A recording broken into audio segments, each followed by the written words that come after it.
Here in the 40th and lowest seed, we have the 200BX Demon. Now explain to me, David, how the racer with the second highest road time ends up in the 40th seed. Well, Stephen, while the Demon had the second fastest road time, it also held the worst dirt time by more than a minute, meaning it has no adaptability or versatility. So we may still see some wins from this car on certain tracks, Tim. Let's hope so, John, as I'll be surprised if he even finishes some of the dirt courses. Well, Sam, I think we'll be seeing a few other cars with the same struggle as we work our way through this year's lineup. Our next car, in the 39th seed, is the Night Snake. I'll be very interested to see how this car performs throughout the season, since he seems to suffer from the same problems as the Demon, but also had a much more modest road performance. So you're telling us that it's unlikely we will see a win from this car? Based on its current performance stats, I would surmise not, but he definitely has potential, and is a good car to watch for a potential upset on the right track. Let's talk for a minute about how well a car like this would have to do in the road section to make up for a poor dirt section, as this year's track pool appears to have a slight road bias. Yes, while it is true that the current track pool has a slight road bias, a good dirt section will be essential in scoring among the top 5, especially given this year's stiff off-road based competition. Now, our next car is the first purebred racing vehicle, in the 38th seed, the 200BX track version. This car will definitely be tough in the road section, Nick, but I hope to see some dirt races from this car, as I think he may have potential to do well on dirt courses despite poor time trial results. Yes, well, we will have to wait and see if this driver is able to stabilize his car in the dirt, or if he will suffer from the spinouts that killed his time trial run all season. Stabilizing a car like this one will be difficult, but he will have a clear shot at top 5 if he can manage it. Our next race entry, in the 37th seed, is the Bolide 390 GTR. This car struggled in the dirt, but it also had a less than impressive road time, especially for a high-end sports car. So you don't think we can expect much from this vehicle on the course? While he may have some second-place finishes, I wouldn't bet on him winning anything unless he gets very lax competition on a road course. I'm surprised this car is performing so poorly. Is there any reason for this lack of speed? I believe that this car's struggle is mostly due to a lack of acceleration rather than top speed. Wouldn't that make it better at dirt courses? It still can't corner in the dirt, so not really. Our next entry, in the 36th seed, is the Burnside Lead Sled. Quite a nice looking car, but not much for racing performance. Indeed, this car suffers from a high weight and very thin tires, greatly reducing overall grip and acceleration. Do you think we can expect anything from this vehicle in terms of wins? To be honest, I don't know how this car qualified. It belongs in a showroom, not a racetrack. I had the same thought. Can we speak to the recruiter, please? Unfortunately, if this car was to be disqualified, we wouldn't have enough people to race, as nobody wanted to sign up. Something about this being a scam or something. That makes no sense. We are a legitimate racing organization with legitimate offshore shady banking accounts. Now, in the 35th seed, we have the D35 Pig, the first truck introduced today. Also, I have a note here saying we shouldn't talk about the baking thing, and focus on the cars. Probably a good idea. I doubt the audience wants to hear about the finances of the league. Now, this truck actually had a bit of trouble on the dirt course, probably due to his weight imbalance. So, unless he can manage to control his sliding, we won't be expecting much from this truck. We might as well rename it the D35 North Korean Nuclear Program, as it will move about as fast and accomplish about as much. By that logic, we might as well just call it the D35 Beam Racing League for all the money he'll be making. The producer looks very angry, or constipated, but let's not risk it. What do you think of this truck's chances on the road? Well, he showed surprising acceleration in the road time trial, so we see a bit of hope for him in that avenue, but against some of our road cars, there's not much hope there either. Next up, in the 34th seed, we have the Miramar track. George, isn't Miramar a country or something? Cole, that's Myanmar, not Miramar. Whatever, either way, this car struggled to keep up with some other racing vehicles in the time trial, didn't it? Yes, Due to its small size, it struggled to match both acceleration and the top speed of some of our other cars, and its racing tires meant it had almost no hope on the dirt. Well, with stats like that, it sounds like this country/car is going to struggle to secure any wins this season. Yes, it does not appear this car has a chance at any wins, though it should not be completely discounted on road courses, as it had nearly perfect control and fast cornering. Next in the lineup, the 33rd seed, the D15 Custom variant. Grant, why does every inch of this truck scream trying to be cool? Well, I'll bet whoever is driving this truck would explain it to you in a heartbeat. Regardless, can we expect anything from this truck during the season? Well, the main advantage of a truck is its dirt racing ability, which this truck lacks. Yes, it also did poorly on the road, mostly due to its weight and lack of acceleration. I doubt we'll be seeing any wins from his truck, but I'm thinking he's not really here to win. I had the same thought. Nobody bet on this guy. Seriously. Next up, in the 32nd seed, we have another purebred racing vehicle, the I-Series track version. Now this car is one to watch in the road section, especially on tracks with tight corners. Well, do you think he has any hope of doing well in the dirt? Maybe a little, but he's only going to win if he gets some very weak opponents. So he's basically a worse version of the I-Series rally car. Basically. Why do we have so many random singular racing vehicles mixed in with the other cars? Because nobody wanted to sing up, remember? Yeah, the producer is banging his head on the desk now. I think we should talk about the car instead of the failing league. Good idea, let's do that. Moving on. Alright, in the 31st seed, we have a demolition version of the Barstow, known as Barstow the Awful, and I'm pretty sure this driver is either lost or got hit in the head one too many times. Yes, I'm pretty sure this guy signed up by accident, but either way, he may have a bit of a chance since he has decent dirt control. Yes, that's true, but his top speed and acceleration are far from impressive. I would not expect any wins from this vehicle since most of the dirt and road competition can do what he does, but faster. Well, he shouldn't have a problem with that, since he doesn't seem to have signed up on purpose. Yes, I had the same thought. Our next car pulling up is the 30th seed, an elite custom variant of the Moonhawk, with what is apparently a terrible driver, to be seated so low and score so badly on the time trials. Yes, that does appear to be the case, as this is a very promising vehicle setup. Do you think that, if his driving were to improve, this car could have a shot at some wins? Probably, but the driving would have to improve a lot, as at this rate I'm not sure he'll even finish some of the more competitive races. I'm not sure I believe that any driver could improve that much over the short time of one season, especially in time to do well in the season on top of that. Now pulling up, in the 29th seed, we have one of if not the largest vehicles in the league, the D35 Beast. This car was one of the better dirt racers in the time trial, and his size also gives him an advantage, as he can't be pushed out of the way as easily. That is if the other cars are actually willing to race him, and don't pull out for fear of being crushed. I don't believe the league actually allows cars to refuse to race for a reason like that. They can't exactly send a SWAT team after them if they just don't show up to the race. True, but they can disqualify them from the league for not racing. I suppose. Our next introduction is the 28th seed, the Moonhawk track configuration, and he straight up looks like a transformer. The electrical device or the movie thing? Both. How does it look like an electrical transformer? Have you ever even seen an electrical transformer? Pretty sure I'm staring at one right now. No, that is a car with an unnecessarily bright yellow paint job maybe, but it's a far cry from an electrical transformer. You don't know what you're talking about. I've been doing this for 700 trillion years. You walked in 3 hours ago by accident. Yeah, well, you're mean. Moving on. Next up, we have the 27th seed, the Grand Marshal Custom.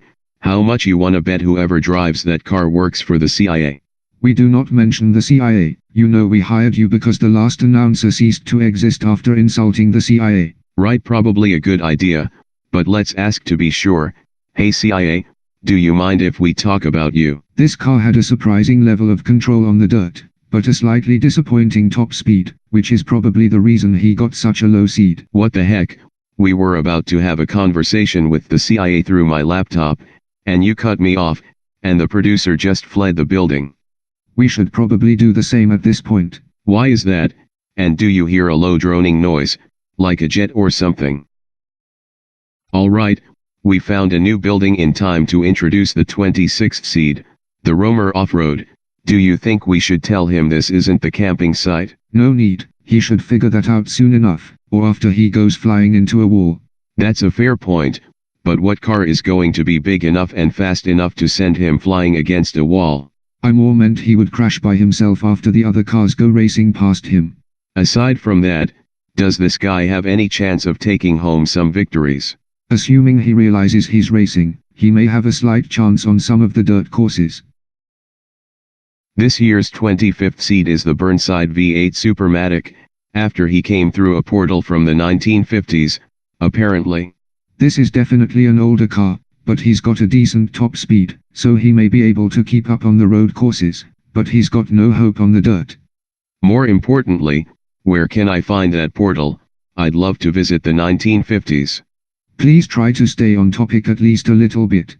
I am completely and utterly on topic. You stay on topic and stop telling me what to do. I give up, do whatever you want.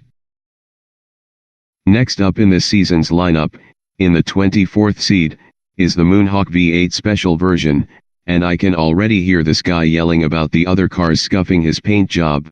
Well, it is a nice paint job, and we don't know if he'll be an asshole about it. Anybody who paints their car like that is an asshole about literally everything. Okay, let's talk about the car's stats, as the producer is smashing his fists on the table and telling us not to trash the drivers until the race. Dante insulta a drivers e ver.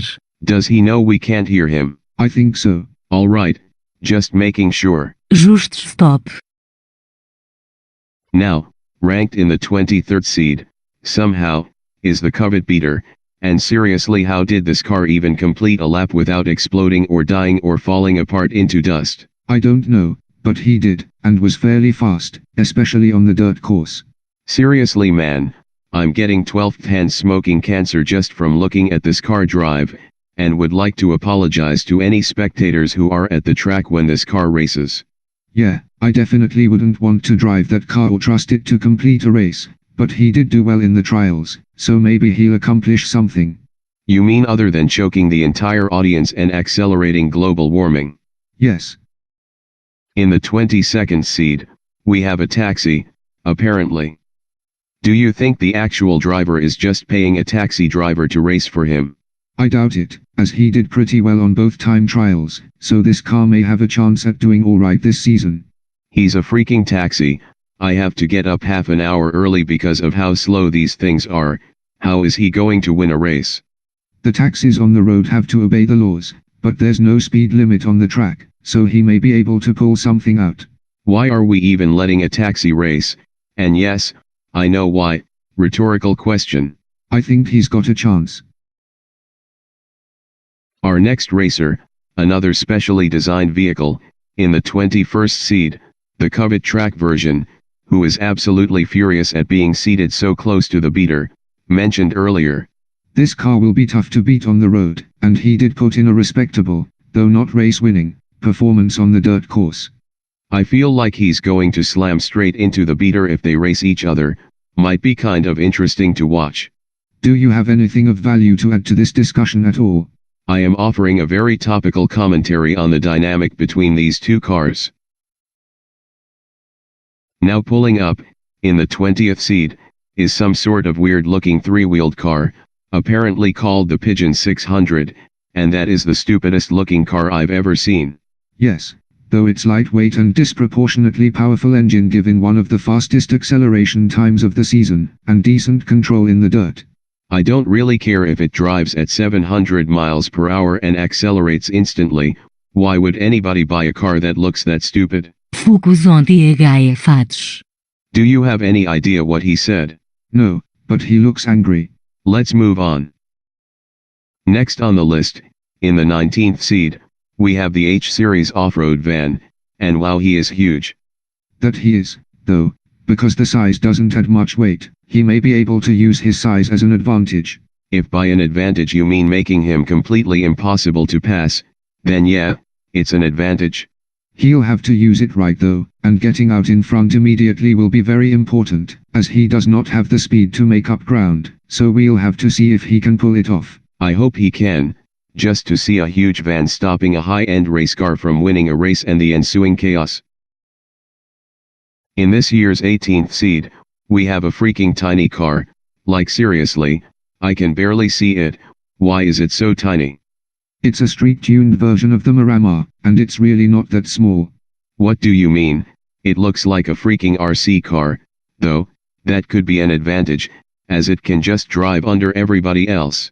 You're an idiot, and this car does have a chance, as it handled surprisingly well in the dirt. I am not an idiot, and this car isn't going to win anything, it's just going to get bumped out of the way by the flag holder. Now driving up, in the 17th seed, we have a lost student driver, or a terrible driving teacher, one of the two. Either way, somebody should go get him out of there. With a seed like 17, I doubt he's here by accident, and with excellent handling, I'm interested to see how well he performs in this year's races and against more purpose-built cars. Is he even old enough to drive? Are we breaking the law by accident instead of on purpose this time? Somebody needs to answer me. Stop talking about breaking the law. Well, at least he tried to answer me. Yeah, sure. Now, for the 16th seed, we have a hopper, except without the crawling abilities of the hopper, for some stupid reason. It's a hopper designed for racing, not crawling, and it did quite well, much better than the other two hoppers in the road portion of the time trial. Why not just use a regular racing car for racing and use the hopper for what it was intended for, like a normal person? Plenty of reasons, none of which I feel like explaining to your stupid ass, but I do believe that this vehicle has a chance if he can use his larger size to race more aggressively. You're really mean, you know that. I merely state facts. Shut up, idiot. Now introducing, in the 15th seed, the more terrible of the two Pessima street-tuned cars. Terrible might be a stretch, as this car does look at least a little promising, if not a little slow to accelerate. It looks like a family sedan we're all pretending is a raceable car for some reason, and who paints their car that awful shade of blue. You do realize that the color of the car is not related to how fast it can go, right? Also, it's not our job to criticize looks, we're analysts. Maybe you are. It's literally in our job title. I give up, but this car is one to watch as the season starts. Yeah, if you like losing bets. Whatever. Next up, in the 14th seed, we have the car with the fastest time on the road course, and literally crashed into a tree on the dirt course. Yes, this is one of the top contenders for top 5 this year, and perhaps the best road car in the lineup, but he does have trouble cornering in the dirt. Trouble cornering is an understatement. He literally finished the lap with a nearly detached door after he slid off the road and tried to wrap himself around a tree. That was a difficult corner, and his time wasn't as bad as it could have been. Coming in the 13th seed, we have an off-road version of the D-Series D15, and I fail to see how this truck is different from the pig that we had in the bottom seeds. Well, it did much better in basically everything, and may actually be a competitive racer this season. It's freaking exactly the same. Somebody needs to tell me why this is happening and why we have two of the same car right now. It just looks similar. It has much better performance and actually managed to do very well on the dirt course, which is where this type of car really needs to perform. Sure, whatever. Now rolling up in the 12th seed, we have an off-road version of the Hopper, and didn't we say this and the Custom were terrible a while back?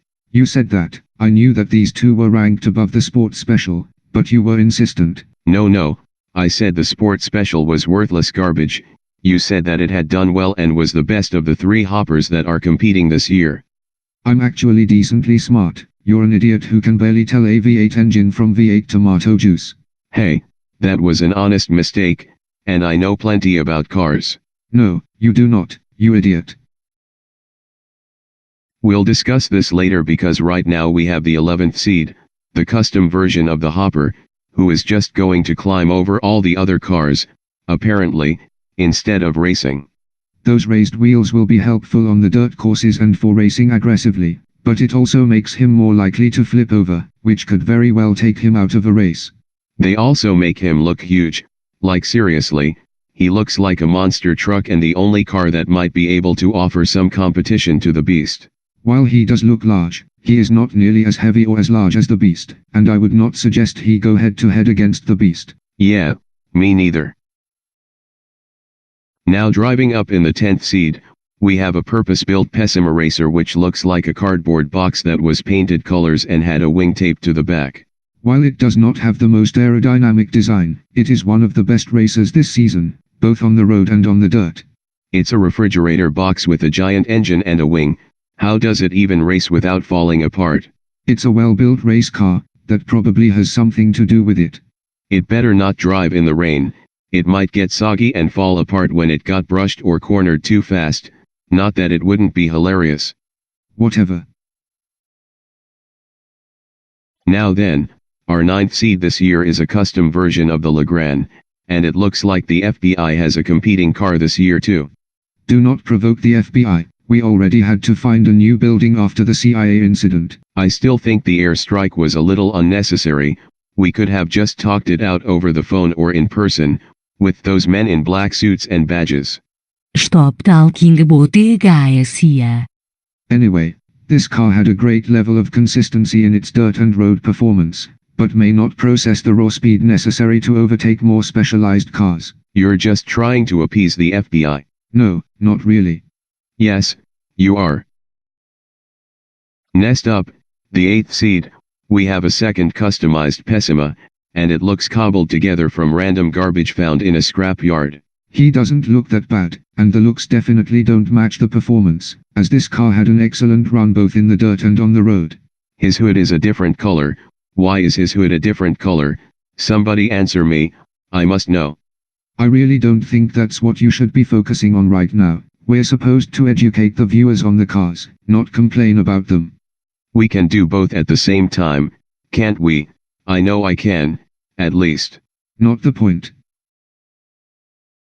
Now rolling up, we have the 7th seed, the first and worst purpose-built rally car, the Covet Rally version. This car, as with all of the purpose-built rally cars competing this year, has a clear shot at top 5, with its main competition being other rally cars. Given that it was seated below all of them, I'm just waiting to watch this car get its ass kicked by all the other rally cars. While it is seated the lowest, it had one of if not the best dirt times, so if it can stay on the dirt it definitely has a chance. It's getting destroyed, calling it now. I doubt it. You're wrong. Now, for our 6th seed, we have a Sunburst rally car, who was forever shamed after spinning out on the dirt time trial. While it wasn't a shining moment, I think forever shamed might be a bit of an overstatement. Reputation completely and permanently destroyed. He should just pull out now and become a baker or something. He has absolutely no hope of achieving anything. He was seeded 6th despite his minor spinout, so I think he has potential to do very well this season and is easily looking at a top 5 spot. He's getting hauled off the track in a pile of deformed metal, guarantee it.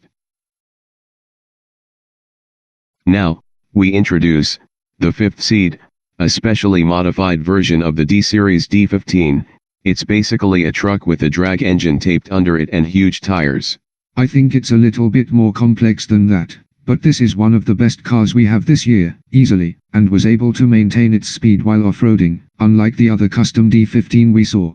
I'm pretty sure the engine would fall out if it jumped because the duct tape would just break, and then it's screwed. Kinda want to see it happen now though. I highly doubt that would happen to this well-built and well-modified powerful racing truck. It's gonna happen, calling it now.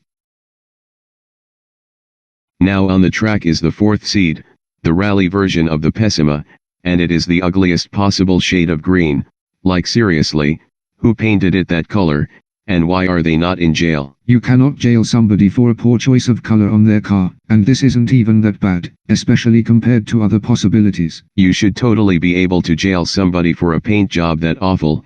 It's basically visual slandering, as I'm automatically going to assume you're terrible if your car looks that bad. That sounds much more like a you problem than it does a legal issue, but whatever, I really don't care at this point. I didn't even know it was possible for a car to look that bad. Next up in this year's lineup, our third seed, an I-Series rally car, and the best rally car this season by far. It may be the best, but the best by far is taking it too far. All of the rally cars this season have an excellent shot at achieving top 5, and are all mostly comparable. It's clearly leagues above the others. Just look at that nice red color, that beats the awful green from the other car any day of the week with ease. Repeat after me: color and performance are not related. Color and performance are not related. Pretty sure color is the main determining factor in performance. That's why this car kicked that terrible green car's ass. Now, introducing our second seed, the track racing version of the Sunburst, and man, this guy was pissed about being seated second. Second is an annoying seed to get since it seems like you just missed first, so I can understand. He threatened to smash the one seed's car into a wall using his if they raced against each other, so I think this is a little more than frustration about being second. Yeah, you could be right. Now I hope these two race just to see what happens. Also, he said I was right. Somebody better have been recording that. Those two racing sounds dangerous. Finally, introducing the number 1 seed.